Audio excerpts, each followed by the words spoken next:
Mga kapatid, tayo muli nagbabalik sa ating gawain o sa ating kapahayagan mula sa magandang balita, Biblia. Mga kapatid, bago tayo magpatuloy, tayo magbigay ng maiksing panalangin sa Ama, sa Anak at sa Banal ni Espiritu Santo, sapagkat nasa kanila ang kapuriang kadakilahan, kalawalhati kapangyarihan, magpakailanman sa nawat sa nawa. Mga kapatid, ating pag-usapan o ating pag-aralan, ano ang sinasabi ng Biblia tungkol sa kamatayan? Nakakaranas po tayo lahat ng tao, mga kapatid. Walang sino mang tao na hindi mamamatay, kundi lahat ay mamamatay at muling bubuhayin sa darating na paghuhukom. Bago tayo magpatuloy, mga kapatid, tayo magbigay ng maiksing panalangin sa Ama, sa Anak at sa Banal ni Espiritu Santo sa nawat sa nawa. Amang Diyos, kami po'y dumadalangin sa oras ito, pinupurihan ka namin, dinadakila at tinataas ka namin sa oras ito sa pamamagitan lamang ng Panginoong Kristo at kasapagabay ng Banal ni Espiritu Santo. Amang Diyos, pagpalain nawa ang bawat isa na nangangailangan ng pagkaing spiritual o physical man sa pang-araw-araw. Naway kapagat patawarin niyo po kami mga tao habang kami nabubuhay sa mundong ito. Ilinawa kami sa kapahamakan at nawa patubayan nawa sa pang-araw-araw ng paglalakbay mula yung papuwid, pandagat man o panlupa man ng bawat isa, nasan man ang isang katawang lupa na may kaluluwa sa mundong ito. Amang Diyos, idinadalan ko po ang pag-aaral ito, ano ang sinasabi ng Biblia patungkol sa kamatayan. Gabi nawa ang iyong lingkod at sa mga makikinig, nawa sa gabing ito, patubayan kami ng Banal ni Espiritu Santo sa pamagitan lamang po sa Kristo sapagkat yun ang kalooban ninyo. Amang Diyos, maraming salamat po, Ama, Anak at Banal ni Espiritu Santo sapagkat ang lahat ito ay pinapasalamatan at pinupurihan sa pangalan lamang ng Panginoong Kristo at kasapagabay ng Banal ni Espiritu Santo sa nawat sa nawa. So mga kapatid, tayo na po ay magpatuloy sa ating gawain o sa ating kapahayagan. Ang katanungan, ano ang sinasabi ng Biblia tungkol sa kamatayan? Ang magandang sagot, mga kapatid, inilarawan ng Biblia ang kamatayan na paghiwalay. Paghiwalay, mga kapatid. Ang pisikal na kamatayan ay ang paghiwalay ng kaluluwa mula sa katawan na pisikal.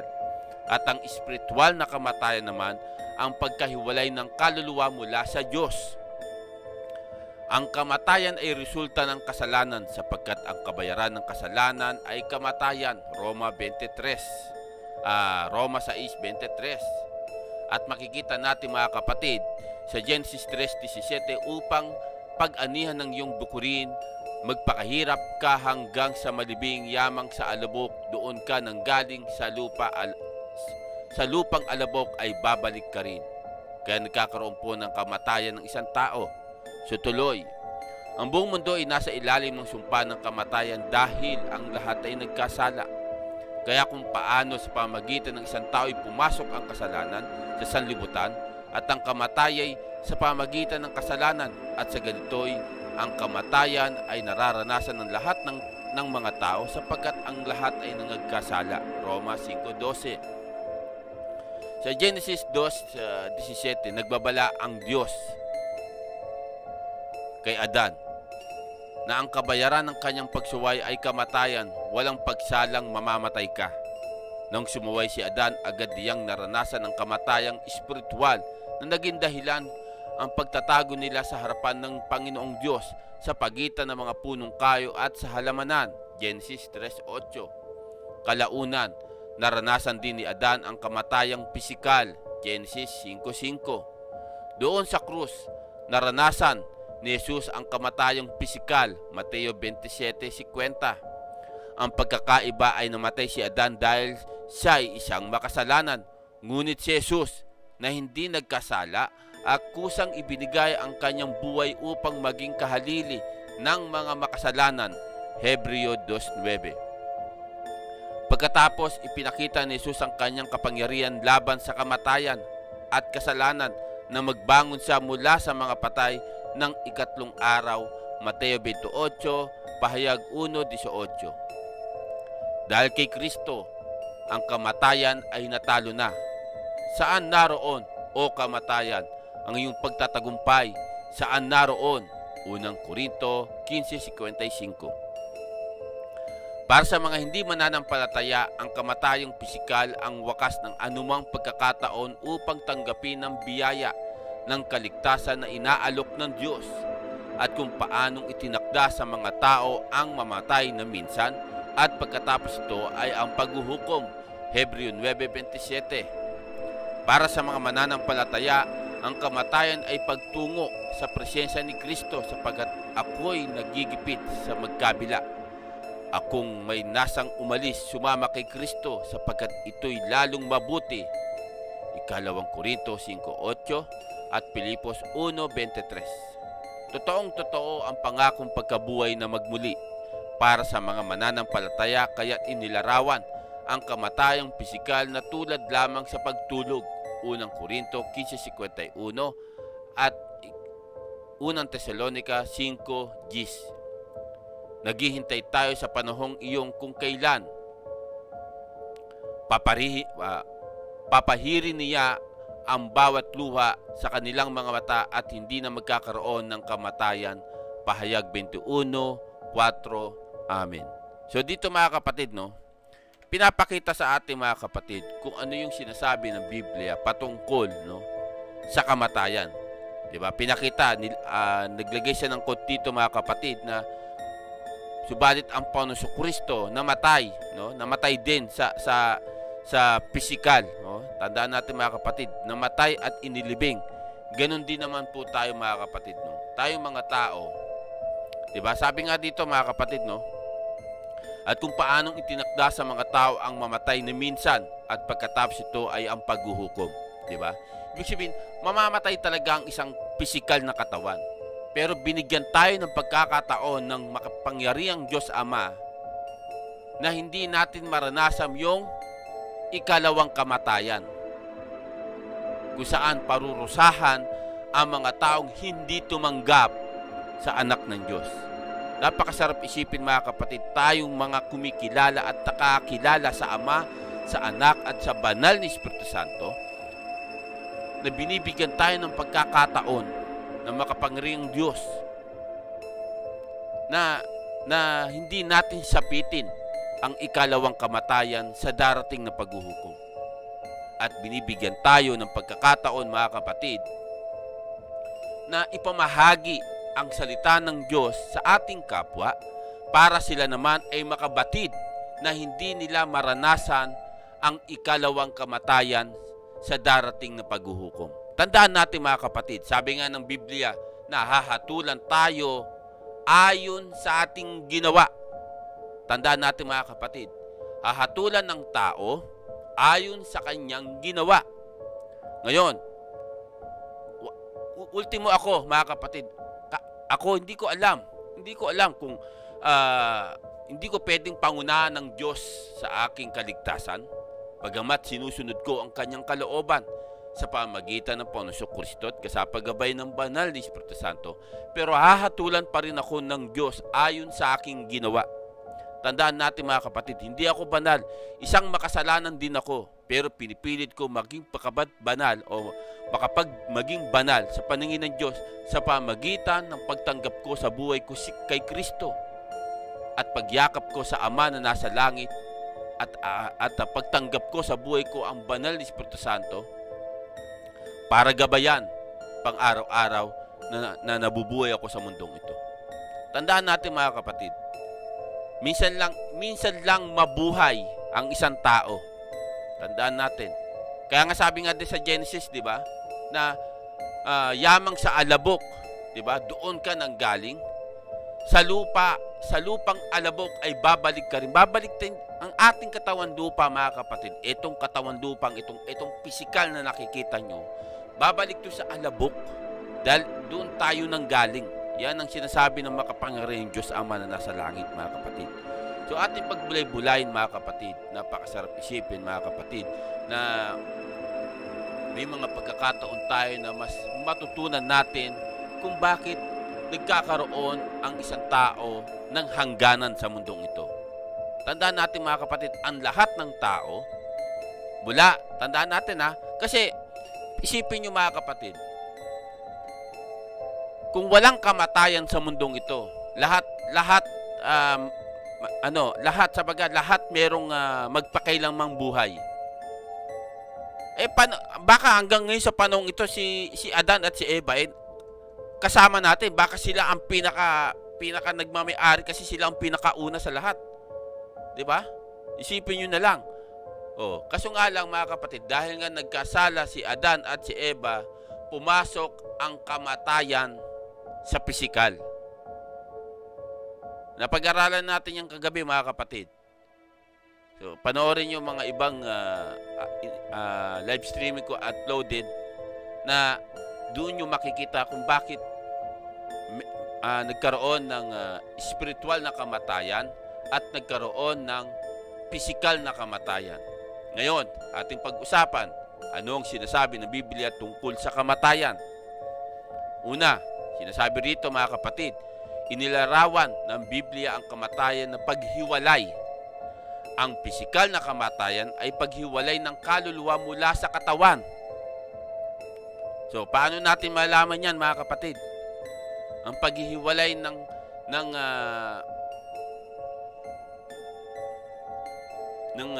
kaluluwa sa katawan. Ngayon, babasahin natin mga kapatid. Dito. Sabi rito mga kapatid, na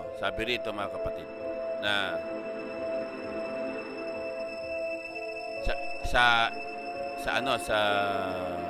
Ecclesiastes, sa mga ngaral 12:7. Ang sabi rito mga kapatid, alalahanin mo sa bago manumbalik sa lupa ang ating katawang lupa, at ang ating espiritu ay magbabalik sa Diyos na may bigay nito. Ibig sabihin, ang ating espiritu, mga kapatid, ay magbabalik sa Diyos. Ngayon, Mateo 10:28, ang sabi dito ng Panginoong Kristo, huwag ninyong katakutan ang pumapatay ng katawan, ngunit hindi nakapapatay ng kaluluwa. Sa halip, ang katakutan ninyo ang nakapapatay ng kaluluwa at katawan sa impyerno. Isipin nyo mga kapatid, ito, magandang pag-aralan to mga kapatid.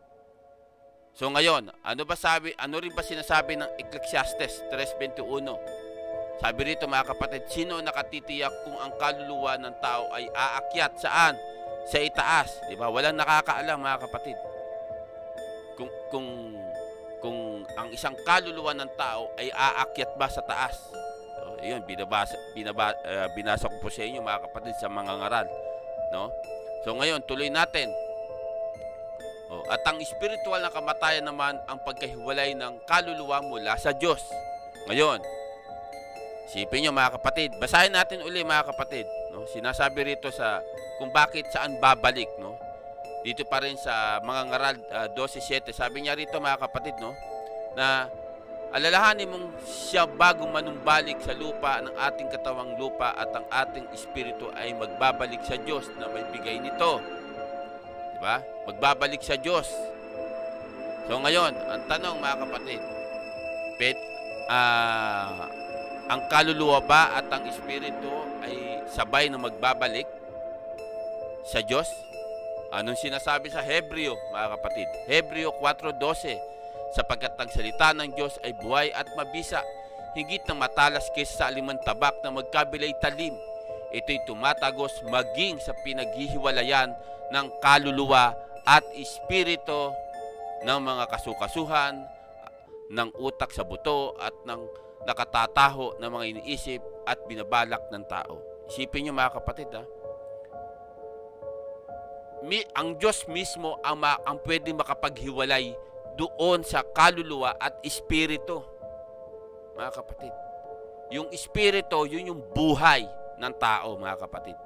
Kung ngayon bakit ako nakakapagsalita, nakakakita, nakakaintindi, isipin nyo mga kapatid, nung panahon na hindi pa kumakain, bagamat meron ng espiritu ng buhay si Adan at si Eva, dahil nga binigyan sila ng buhay, ng makapangyarihang Diyos. Nung panahon na hindi pa sila nagkakasala mga kapatid, wala pa sa kanilang kapangyarihan yung kamatayan sa pisikal at kamatayan sa espiritual. Wala pa. Bakit? Kasi hindi pa nila alam ang mabuti't masama, at hindi pa sila nalilinglang ni Satanas o nung ahas. Diba? Ngayon, ang pinupunto ko rito mga kapatid, Kagabi lang din, di ba? Kagabi, yung pag-aaral kagabi, di ba? Sabi ko nga, itong pisikal ay nakapaloob dito yung kaluluwa at ang espiritu ng buhay. Okay? Ito, yung espiritu ng buhay, yun yung hininga ng Diyos na ibinigay sa ating mga tao. Okay? Ngayon, ang tanong mga kapatid, may tanong rito mga kapatid, paano natin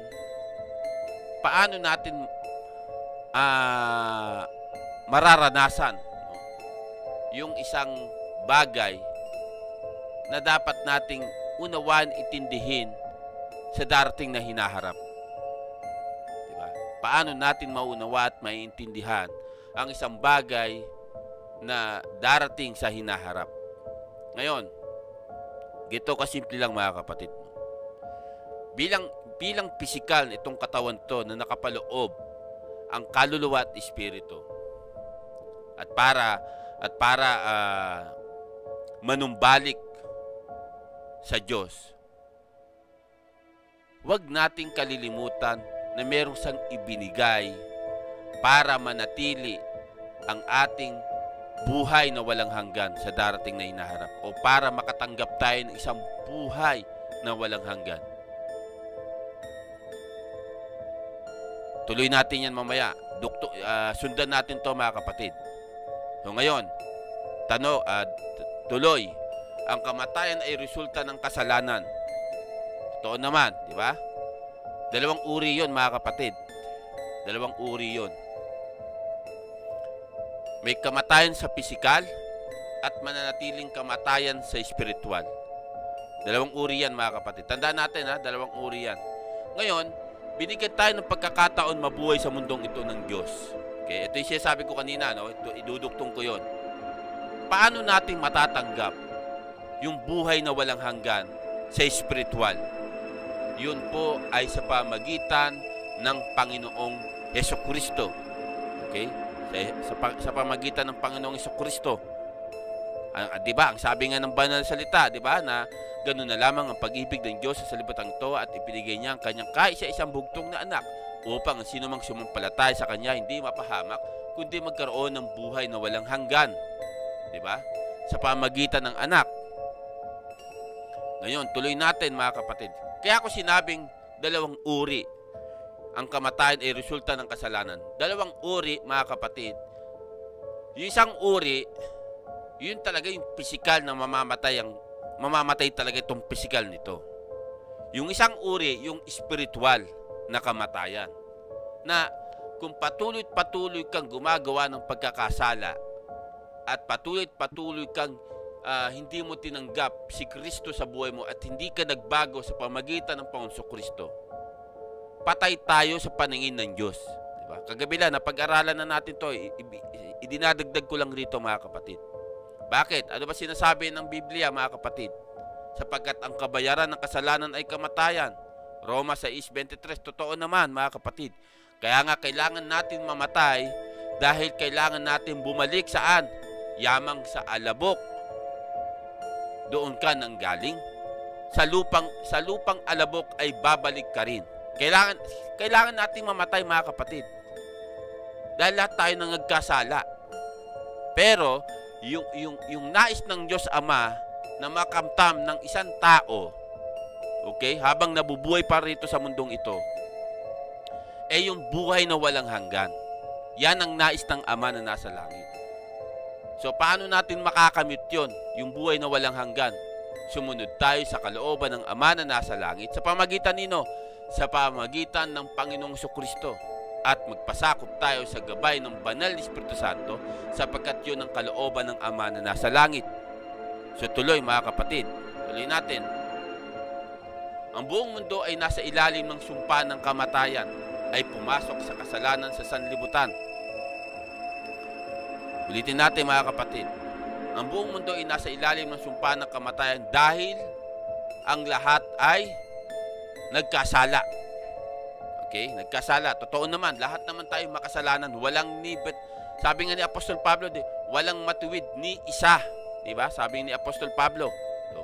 So lahat nagkasala. Kaya nasa ilalim tayo ng sumpa ng kamatayan dahil lahat tayo makasalanan sa paningin ng Diyos. Ngayon, Tuloy natin.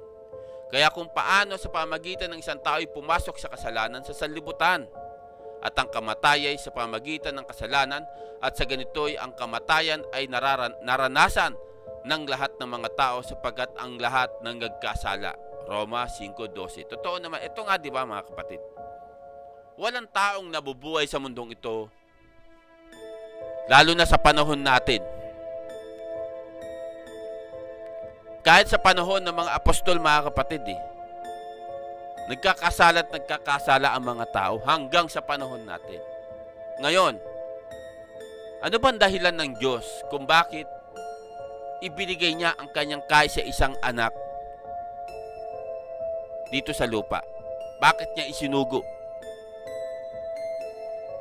Para matanggap natin at para malaman natin na mayroong buhay na walang hanggan, na kung saan sinira nung unang tao, sumuway ang unang tao, si Adan at si Eva. Kasi meron silang buhay na walang hanggan nun, mga kapatid. Bakit? Kasi nga banal sila nun. Nung hindi pa sila nagkakasala, nung hindi pa sila natutokso ng ahas, nakakausap nila ang Diyos. Banal lang Diyos Diba? Inuulit ko lang to.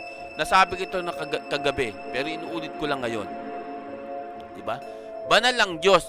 Nung panahon na hindi pa nagkakasala si Adan at si Eva, wala sa kanila yung kapangyarihan ng kamatayan sa physical man o sa spiritual.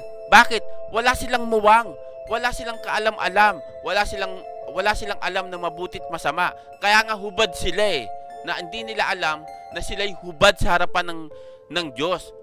Pero sa Diyos wala yon, kasi sila'y nilikha ng Diyos ayon sa kanyang wangis. Ngayon, mga kapatid, tandaan natin, mga kapatid, walang makakaarok kung bakit walang makakaarok sa isip ng Diyos kung bakit nilikha tayo ng Diyos sa sanlibutan ito. Walang makakaarok. Ang layunin ng Diyos, mga kapatid, kung bakit tayo nilikha ng Diyos, ating siya'y kilalanin na sa nagbibigay ng biyaya sa pang-araw-araw natin. Ating siyang tanggapin sa buhay natin sa pamagitan ng Panginoon Kristo at kasapag-gabay ng banal ni Espiritu Santo. Ngayon, mga kapatid, kaya ako naisama yun, mga kapatid, kung bakit sinasabi ko na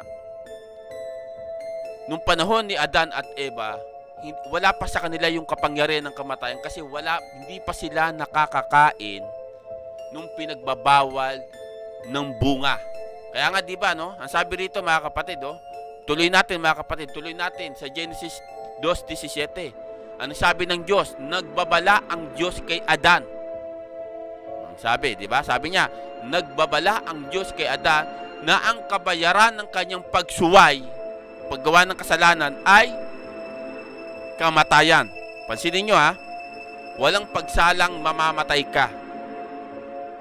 Ibig sabihin, mga kapatid, ito napakasarap isipin. Bagamat wala tayo doon sa panahon na yon. Pansinin nyo, ang sabi ng Diyos, nagbabala ang Diyos kay Adan na ang kabayaran ng kanyang pagsuway ay kamatayan. Walang pagsalang mamamatay ka. Puntahan natin ang talata, mga kapatid, Puntahan natin ang talata. 2:17. Ganito sinasabi, mga kapatid. Sabi rito, mga kapatid, sabi rito ng makapangyarihang Diyos, maliban ang bunga ng punong kahoy na nagbibigay ng kaalaman tungkol sa mabuti at masama, wag mong kakanin ang bungang iyon. Mamamatay ka kapag kumain ka niyon. Nag-iisa pa lang siya rito, wala pa si Eva rito, mga kapatid. Siya pa lang yung sinasabihan dito. Okay? So nung nilikha na si Eva, sinabihan ni Adan si Eva na bukod dito, kakainin nyo lahat yan. Dito, kakainin natin yan. Bukod doon sa isang puno na yon na hindi pwede natin kainin kasi mamamatay tayo. Pansinin nyo, mga kapatid. Pansinin nyo, sinasabi ko, kung bakit sinasabi ko, mga kapatid, na nung panahon ni Adan na hindi pa siya nakakain, hindi pa sila nalilinglang ni Satanas. Di ba? Bakit nagbabala ang Diyos sa kanya? Di ba? Isipin nyo. Kasi nung panahon na yung mga kapatid, wala pa sa kanila yung kaisipan ng mabutit masama. Hindi pa sila nalililang ng ahas. Okay? Hindi pa sila nalililang ng ahas. Tapos, wala silang kamuwang-muwang. Kaya wala pa ang kapangyarihan sa kanila ng kamatayan sa pisikal at sa kamatayang espiritual. Nagets nyo mga kapatid? So tuloy natin. Nung sumuway si Adan, agad niyang naranasan ang kamatayang espiritual. Bakit? Kasi nga alam niya na nakahubad sila, na naging dahilan na pagtatago nila sa harapan ng Panginoong Diyos. Ibig sabihin, nung hindi pa sila kumakain mga kapatid, wala silang alam na nakahubad sila. Okay? Pero nung nakakain na sila, doon nila nalaman na hubad pala sila sa harapan ng Diyos. Kaya nagtago sila saan? Sa punong kahoy ng halamanan. Okay? So tuloy mga kapatid, tuloy natin. Kalaunan, naranasan din ni Adan ang kamatayang pisikal. Genesis 5:5. Basahin natin mga kapatid. Genesis 5:5. Ganito sinasabi.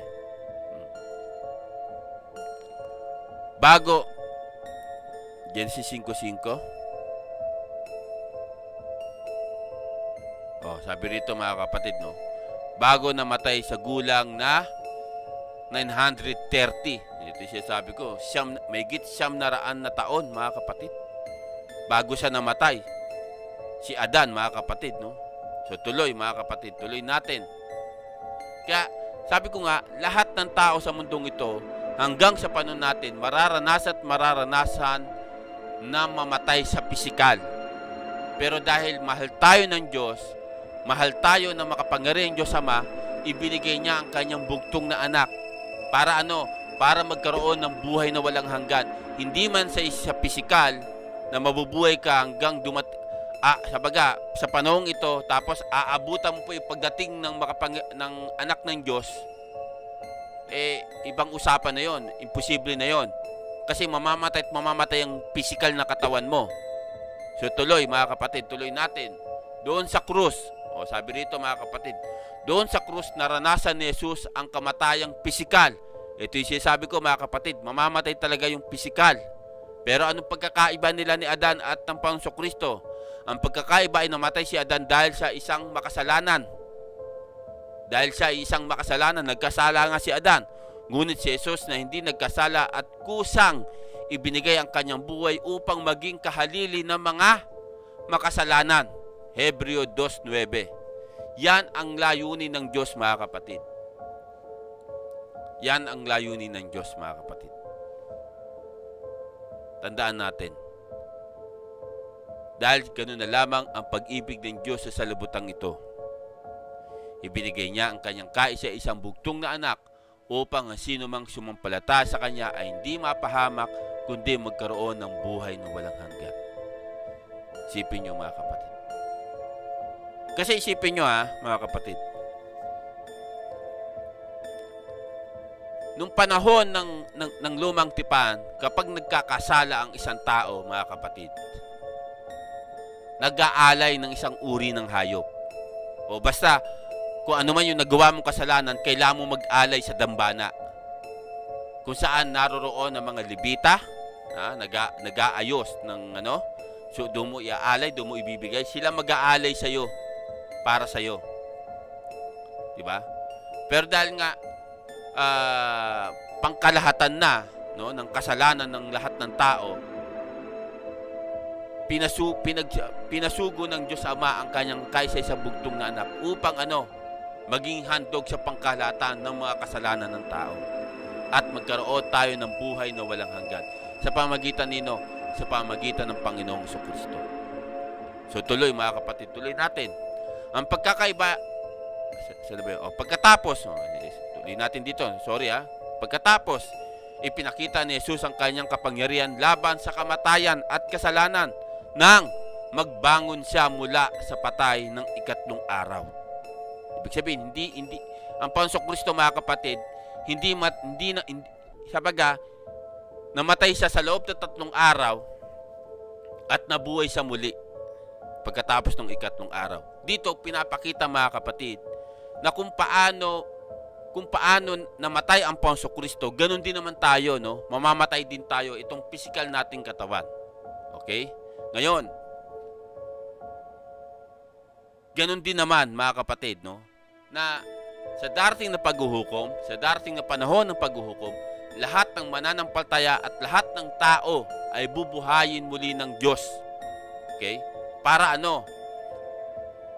Para hatulan ayon sa ating ginawa. Kasi tandaan natin mga kapatid, bubuhayin din tayo ng Diyos eh. Ibabalik niya, sabaga, bibigyan niya tayo yung itong katawan natin na bulok, itong naging alabok, muli niyang bubuuin. Muli niyang aayusin sa darating na paghuhukom mga kapatid. Sa pagkabuhay muli. Muli niyang aayusin. Okay? So ngayon, mga kapatid, ngayon, pag naayos na, eto nasabi ko na rito sa mga nakaraang live streaming ko. Pag naayos na, babalik uli yung kaluluwa at ang ating buhay. Okay? Ibabalik uli ng Diyos. So, yung katawan na binuo muli ng Diyos na makapangyarihang Ama, special na yon, hindi na nabubulok yon, hindi na makakaranas ng ano yon, ng sakit, no? Hindi na siya nabubulok. Hindi na siya naaagnas, hindi na siya mamamatay. Bakit? Kasi makakasama na natin ang Panginoong Kristo sa loob ng 1,000 taon. Ngayon, bakit magkakaroon ng ikalawang kamatayan mga kapatid? Ito yun mga kapatid. Ito na yung mga kapatid, yung ikalawang kamatayan. Dito nahahatulan ang lahat ng tao ayon sa kanyang ginawa. Okay? At doon na mararanasan ang lahat ng tao yung ikalawang kamatayan na makakaranas ng hirap doon sa impyerno mga kapatid. Mararanasan ang hirap na sa sobrang hapdi, pero mararamdaman mo pero hindi nagbabago yung katawan mo. Bakit? Kasi kailangan mo maghirap. Bakit? Kasi yun ang ginawa mo nung panahon na bubuhay ka sa mundong ito. Nakakalungkot isipin pero yun ang katotohanan mga kapatid. Darating ang panahon na bubuhayin muli tayo ng Diyos para hatulan ang bawat isa. Tandaan natin yan mga kapatid. So tuloy mga kapatid, tuloy natin. So, dahil kay Kristo ang kamatayan ay natalo na. So ano ba yung ibig sabihin ang kamatayan ay natalo na? Ano ba yung, kasi dito maraming mga kapatid maraming napapaisip kung bakit sinabi rin dahil kay Kristo ang kamatayan ay natalo na. Ibig sabihin, hindi na ba mamamatay ang isang taong pisikal? Ang tinutukoy po dito mga kapatid, spiritual mga kapatid. Tandaan natin. Bakit? Kasi kaya sinabi rito ni Apostol Pablo, dahil kay Kristo ang kamatayan ay natalo na. Kasi sapagkat mga kapatid, sa pamagitan ng Panginoong Kristo, hindi na tayo habang buhay patay sa spiritual. Hindi tayo, sapagkat sa paningin ng Diyos, hindi tayo patay sa spiritual, kundi buhay tayo sa spiritual sa pamagitan ng kanyang bugtong na anak. Yan ang tinutukoy rito mga kapatid. O sabi rito mga kapatid, saan naroon o kamatayan ng iyong pagtatagumpay? Saan naroon? Unang Korinto 15:55. Diba? Sabaga, mga kapatid, sa pisikal, oo, mamamatay ka. Okay? Mamamatay itong pisikal na katawan na ito. Pero yung spiritual na natin na nakapaloob dito sa ating katawan, yun ang nangangailangan ng buhay na walang hanggan. Yung spiritual ng buhay natin. Tandaan natin yun mga kapatid. Huwag nating kalilimutan yun. Kasi, parang mga kapatid, parang ganito lang yan. Ito, iulit ko lang na nabanggit ko na to sa ibang live streaming ko.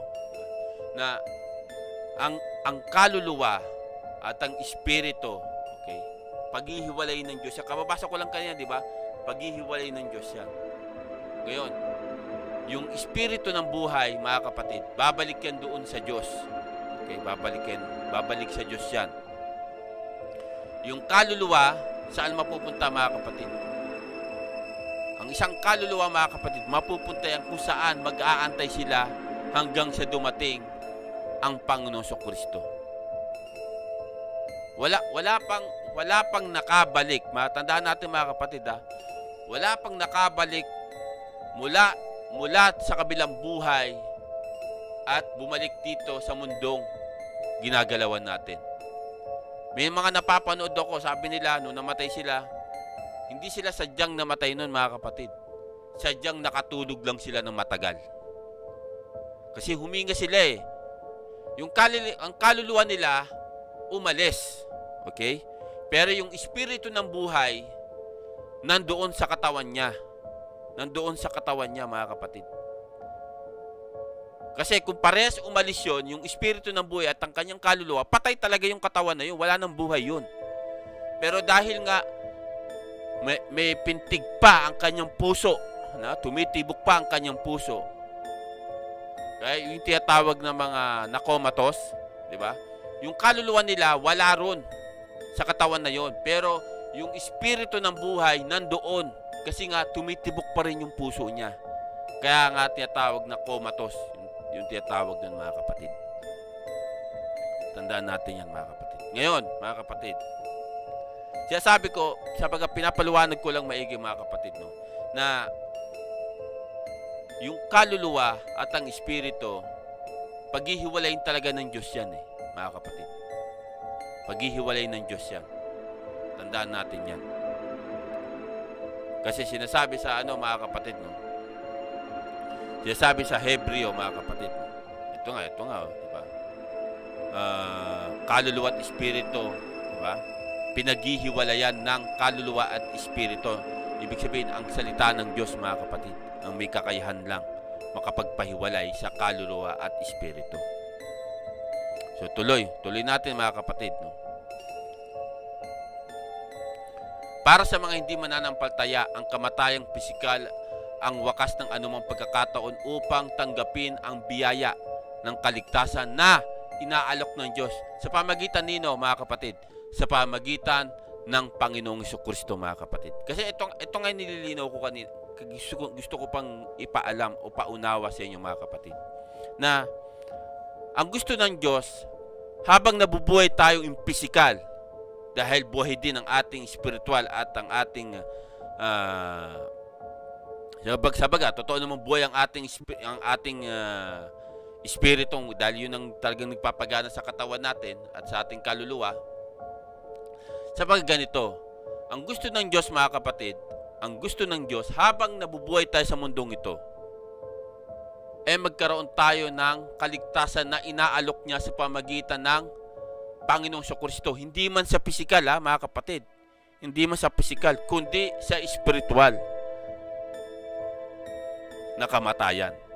Ayaw ng Diyos kasi, mga kapatid, na mamamatay na nga ang pisikal mo, mamamatay rin ng iyong espiritual kasama ng iyong kaluluwa. Yun ang ayaw ng Diyos, mga kapatid. Yun ang ayaw ng Diyos. Tandaan natin yan. Ang gusto ng Diyos, mga kapatid, na habang naririto tayo sa mundong ito, tanggapin natin ang isang buhay na walang hanggan, isang kaligtasan sa pamagitan ng kanyang kaisa-isang bugtong na anak. Inuulit-ulit ko lagi, mga kapatid. Walang ibang daan kundi sa pamagitan lamang ng Panginoong Kristo. Walang ibang makakapagbigay ng buhay na walang hanggan kundi sa pamagitan ng Panginoong Kristo. Walang makakapagbigay ng katotohanan kundi sa pamagitan lamang ng Panginoong Kristo. Tandaan natin yan, mga kapatid. Ngayon, tuloy natin, mga kapatid. At kung paanong itinakda sa mga tao ang mamatay na minsan, isang beses ka lang mamamatay, mga kapatid. At ganoon din naman ang Panginoong Kristo. Isang beses lang siyang namatay. At binuhay siya muli sa ikatlong araw. Ganon din naman tayo, mga kapatid, no? Tayong mga tao, isang beses lang tayo mamatay. at pagkatapos tumatawag. So tuloy tayo mga kapatid, no? Tumawag yung area manager ng kabilang panig at nagtatrabaho tayo. So tuloy natin. So dito, no, tuloy natin, no. Iulitin ko lang uli, no. At kung paano itinakda sa mga tao ang mamatay na minsan at pagkatapos ito ay ang paghuhukom. So ibig sabihin mga kapatid,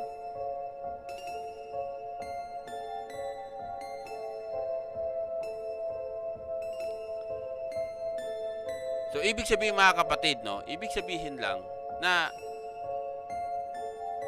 minsan ka lang mamatay sa mundong ito at mag-aantay na tayo at mag-aantay yung kaluluwa mo. Okay? Yung kaluluwa mo kung saan ka ilalagay ng Diyos sa darating ng paghuhukom. Okay? Kasi ang sabi nila, pag namatay daw ang tao, either mapunta sa impyerno o sa langit. So anong sinasabi ng talatang ito? Hebreo 9:27, 'di ba? At pagkatapos ito ay ang paghuhukom. Huhukuman nga tayo 'di ba? Huhukuman tayo ng Diyos sa darating na 'yon, sa oras na 'yon, mga kapatid. Kaya nga ang yun lingkod, naniniwala ako mga kapatid. Naniniwala ako mga kapatid. In biblical, okay? Ang biblical, wala man sinasabi. Pero, 'di ba? Pero may sinasabi ang Biblia patungkol sa kabilang buhay. Okay? Kung saan doon, okay? Doon nag-aantay ang mga naniniwala at nananampalataya. 'Di ba? Ibig sabihin, doon sa kabilang buhay, 'di ba? Kasi paano natin masasabi, 'di ba? Sa kabilang buhay, mga kapatid, no? Sa kabilang buhay, mga kapatid, wala pang nakakaalam kung ano yung itsura ng kabilang buhay. Tandaan natin. Pero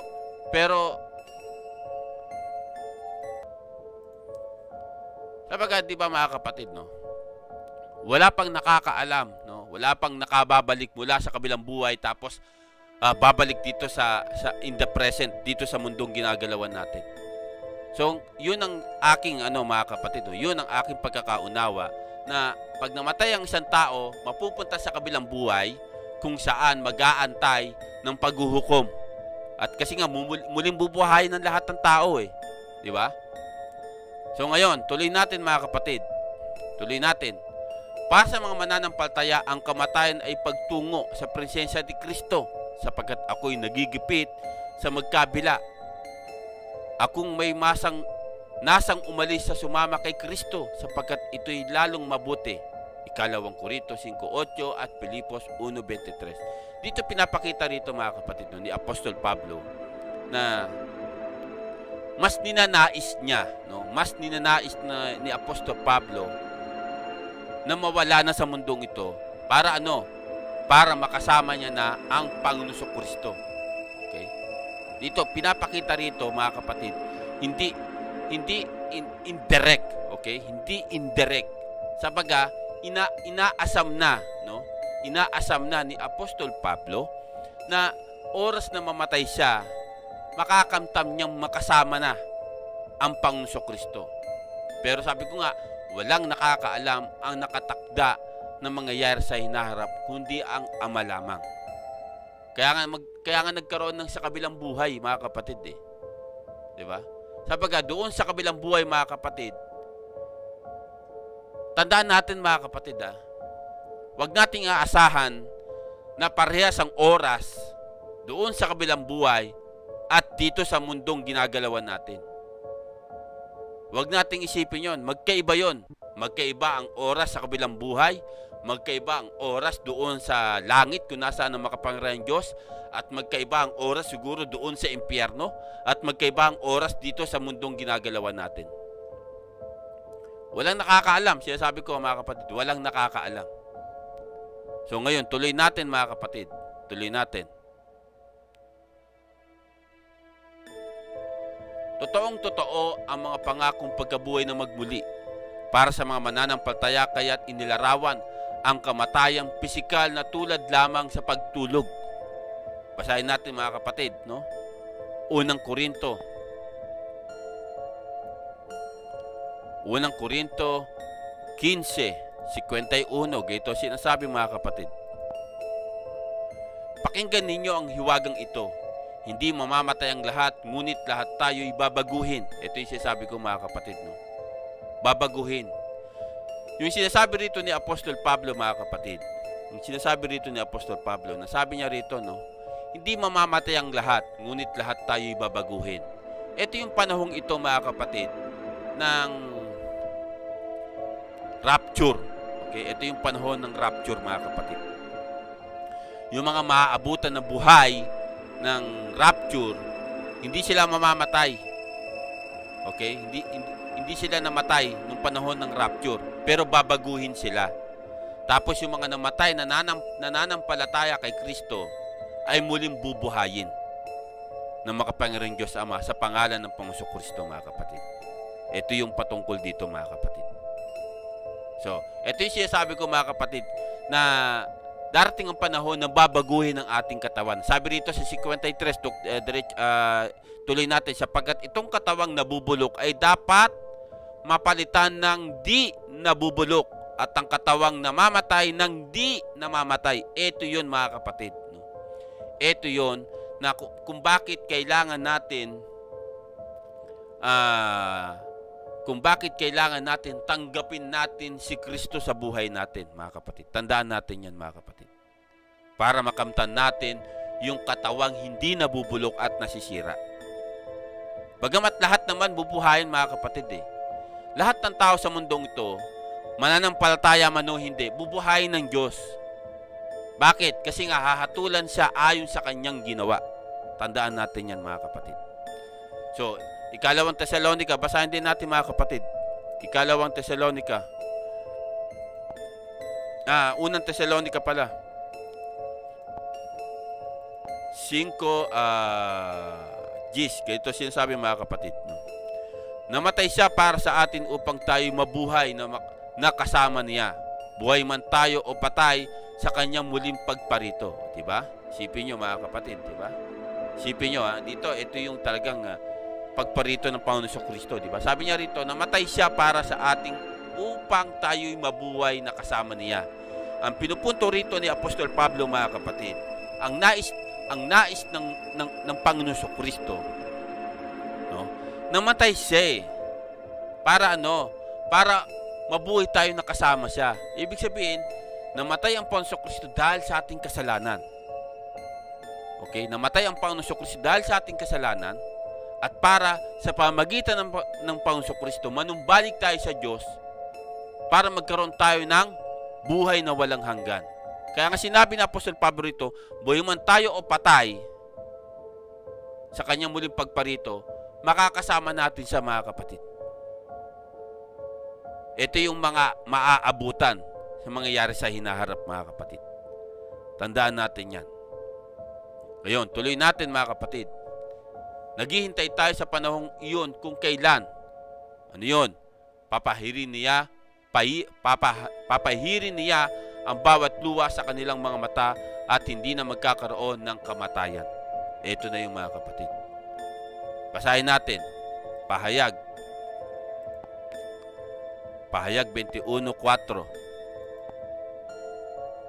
At papahirin niya ang kanilang mga luha. Wala ng kamatayan, dalamhati, pag-iyak, at sakit sapagkat lumipas na ang dating mga bagay. Ito na yung mga kapatid, no? Ito na yung talagang sabaga makakasama na natin pati ang makapangyarihang Diyos Ama, mga kapatid. Ang Anak at ang Banal na Espiritu Santo. Makakasama natin to. Ito na yung panahong ito mga kapatid. Kasi wala nang pag-iyak Wala na yung mga dating bagay. Diba? Binago na lahat. Wala nang kamatayan dalamhati. Diba? Doon na yun mga kapatid. So dito pinapakita sa ating mga kapatid na dapat mamatay itong physical na katawan natin. Okay? Kailangan mamatay itong physical na katawan natin kasi minsan lang itong binuhay ng Diyos. Minsan lang tayo binigyan ng pagkataon na mabuhay sa mundong ito. At At pagkatapos ng buhay dito sa mundong ito, pupunta tayo doon sa kabilang buhay kung saan mag-aantay tayo ng paghuhukom. Kung saan bubuhayin muli ng Diyos ang lahat ng mga namatay at hahatulan ayon sa kanyang ginawa. Tandaan natin mga kapatid, ang kamatayan, ang lahat ng tao ay makakaranas ng kamatayan na ayon sa ating pag-aaral mga kapatid. Okay? Ang lahat ng tao ay makakaranas ng kamatayan. At ang lahat ng tao ay makakaranas din naman ng muling pagkabuhay. Naniniwala man yan o hindi, bubuhayin ng Diyos yan mga kapatid. Tandaan natin. Bubuhayin at bubuhayin ng Diyos yan. Kasi hahatulan ng lahat ng tao ayon sa kanyang ginawa. Yan ang lagi natin tatandaan mga kapatid. Sabaga mga kapatid, binigyan tayo ng pagkakataon ng Diyos habang nabubuhay tayo sa mundong ito ng isang bagay na dapat nating gawin. Okay? Hindi lang 'to maging bagay, kundi gawin natin 'to dahil ito yung karapat-dapat. Ano 'yon? Tanggapin natin si Kristo sa buhay natin. Diba? Tanggapin natin si Kristo sa buhay natin, mga kapatid. Bakit? Kasi nga dahil sa kasalanan, nahiwalay tayo sa Diyos. Sapagkat ang lahat ay nagkasala, hindi naabot ang kalawalhatian ng Diyos. Ngayon, lahat nga tayo nagkasala, di ba? Pero may kabayaran ang kasalanan. Ito yung tinatawag ng kamatayan, mga kapatid. Na kailangan mamatay ang pisikal. Okay? Pero yung spiritual, wag nating kamtan na maging kamatayan din sa paningin ng Diyos. So, paano natin maiiwasan yung spiritual na kamatayan? Para hindi natin maranasan yung ikalawang kamatayan doon sa impyerno. Sa pamagitan ng Panginoong Jesucristo, mga kapatid. Ang nagbayad sa ating kasalanan, di ba? Si Jesus ang umako sa parusa ng ating mga kasalanan. Roma 5:8, ipinadama ng Diyos ang kanyang pag-ibig sa atin nang tayo makasalanan pa, si Kristo ay namatay para sa atin. Namatay ang Panginoong Kristo dahil sa ating mga kasalanan. Pero sa kanyang pagmamahal, ang pagmamahal ng Diyos sa ating mga tao, ang regalo ng Diyos ay buhay na walang hanggan sa pamamagitan nino, sa pamamagitan ng Panginoong Jesucristo. Para hindi natin maranasan yung kamatayang spiritual, okay? Tanggapin natin sa buhay natin ang Panginoong Jesucristo. Ang tunay na kaligtasan ay na kay Kristo Jesus lamang, mga kapatid. Bakit? Ano sinasabi ng banal na salita? John 3:16, di ba?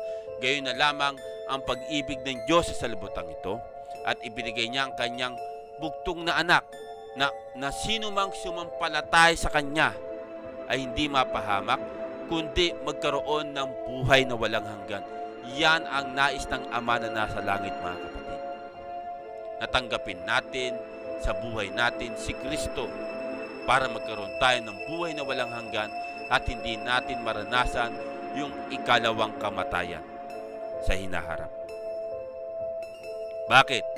Si Jesus ang tanging daan at tagapagligtas. Ipahayag mo sa puso mo, mga kapatid, na tinatanggap mo si Kristo bilang tagapagligtas, tagapamagitan sa Diyos, at siya ang makakapagbigay ng buhay, katotohanan, at kaliwanagan sa buhay mo.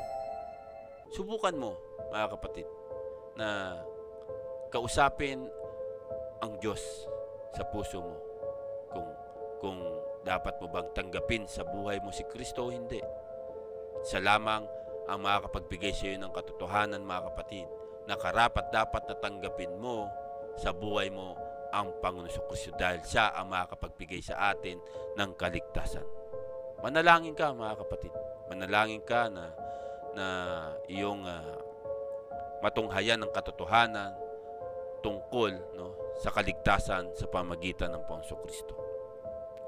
So hanggang sa muli, mga kapatid, ako po'y muli nagpapasalamat sa lahat ng sumusuporta at nakikinig at patuloy na nakikinig ng ina-upload kong video at mga salita ng Diyos. Pasalamatan natin ang Ama, ang Anak at ang Banal na Espiritu Santo. Bago tayo magwakas mga kapatid, tayo magbigay ng maiksing panalangin sa Ama, sa Anak at sa Banal na Espiritu Santo. Amang Diyos, ako po'y tumadalangin sa oras ito sa pamagitan lamang ng Panginoong Jesucristo at kasapagabay ng Banal na Espiritu Santo. Sa oras ito, Amang Diyos, natunghayan namin ang patungkol na sinasabi ng Biblia patungkol sa kamatayan. Napag-aralan namin, na napagbulay-bulay namin na talagang dapat mamatay ang isang taong pisikal, pero wag naman sana sa espiritual. Bilang sa espiritual, magkakaroon kami ng buhay na walang hanggan sa pamagitan ng iyong bugtong na anak, sapagkat ito ang iyong kalooban na nasa langit. Ang lahat ng lumalapit sa iyo, Ama, ay kailangan lumapit sa Panginoong Jesucristo para magkaroon ng buhay na walang hanggan. Amang Diyos, idadalahan ko po ang bawat isa na nangangailangan ng kaligtasan mula yung papawid, pandagat mo, panlupaman. Pagpalain nawa ang bawat isa ng pagkain spiritual o physical man sa oras ito. Sino man nakapanood o sino man nakasama sa pag-aaral, nawa bigyan ng pagpapalang kaliwanagan ng katotohanan sa kanyang puso na merong Kristo na dapat tanggapin sa buhay ng isang tao para magkaroon ng buhay na walang hanggan. Amang Diyos, aking dalangin sa bawat isa na maisulat ang kanilang pangalan doon sa buhay ng aklat. Dahil yun ang nais ninyo sa bawat isa. Bagamat maraming hindi tumatanggap sa iyong anak, dalangin ko pa rin na darating ang panahon na makikita nila ang katotohanan sa pamagitan ng Panginoong Jesucristo. Hanggang sa muli, maraming salamat po, Ama, Anak at Banal na Espiritu Santo, sapagkat nasa inyo po ang kapurihan, kadakilahan, kalawal at kapangyarihan magpakailanman sa nawa at sa nawa. Hanggang sa muli mga kapatid, susunod na ating pagtatalakay ng ating pag-aaral. Nawa, suportahan nyo pa rin ang iyong lingkod at dalangin ko sa Ama, sa Anak at sa Banal na Espiritu Santo ang kaligtasan ng bawat isa. Maraming salamat muli sa nawa at sa nawa.